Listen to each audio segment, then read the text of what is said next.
So, for any viewers of my channel older than 3, you might remember back in 2019 when former US President Donald Trump expressed his interest in the United States purchasing the country of Greenland. Now, at the time this obviously sounded pretty stupid, and we all had a good laugh at the stupid thing, and then we went back to licking subway tiles or whatever it was the people did before 2020. But what's interesting about this particular crackpot scheme is that Trump was far from the first person to propose it. In fact, the US actually has a really long history of wanting to buy Greenland. Back in 1867, US Secretary of State William Seward considered making a bid for Greenland, but was ultimately shot down after buying Alaska and killing the country's hype over desolate Arctic wastelands. Then, in 1910, the US came a little closer, drawing up an actual formal proposal to trade the island of Mindanao to Denmark in exchange for Greenland, so that Denmark could trade Mindanao to Germany for northern Schleswig, because back in 1910, populated islands were basically like colonial Pokemon. The closest the US ever came to buying Greenland was in 1946, when we actually offered Denmark $100 million in gold for the island, and Denmark was like, weird. No. So clearly, the US has had its sights set on Greenland for quite a while, and no offense to Greenland, but you kinda have to wonder, why? Well, that's a complicated question, but don't worry, because we have an even more complicated question to answer first. Can you even buy an entire country?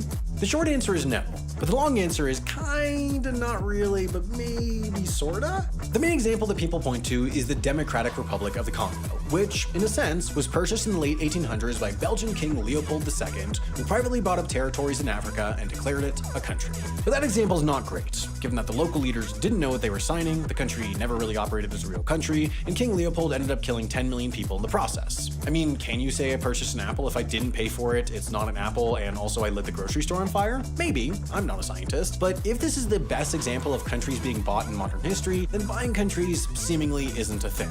The biggest problem with this idea of buying an entire country, not just an island or a large chunk of territory like Alaska, is that there usually isn't anyone to buy that country from. I mean, a country could theoretically sell itself to another country, but that's just two countries choosing to merge, like when Syria agreed to basically get absorbed into Egypt in the 50s to save themselves from their own communist party. But we're not talking about just any country here, we're talking about Greenland. And Greenland is in a bit of a unique situation. You see, when Trump talked about buying Greenland, he was talking about buying it from Denmark, claiming repeatedly that Denmark owns Greenland. But unlike normal facts, that fact has the special quality of not being true. So not true, in fact, that Denmark had to release a whole statement over how they don't actually own Greenland. They do, however, have some control over Greenland. You see, Greenland is still part of the Kingdom of Denmark. While they did break off from Denmark to become a fully fledged self-governing country, Denmark still provides military defense and controls most of their foreign policy, in addition to, most importantly, propping them up with that sweet kroner. Now, the United States might not be able to purchase Greenland from Denmark, but they could theoretically outbid Denmark to become Greenland's new sugar daddy, because the key to being the best sugar daddy in town is being $30 trillion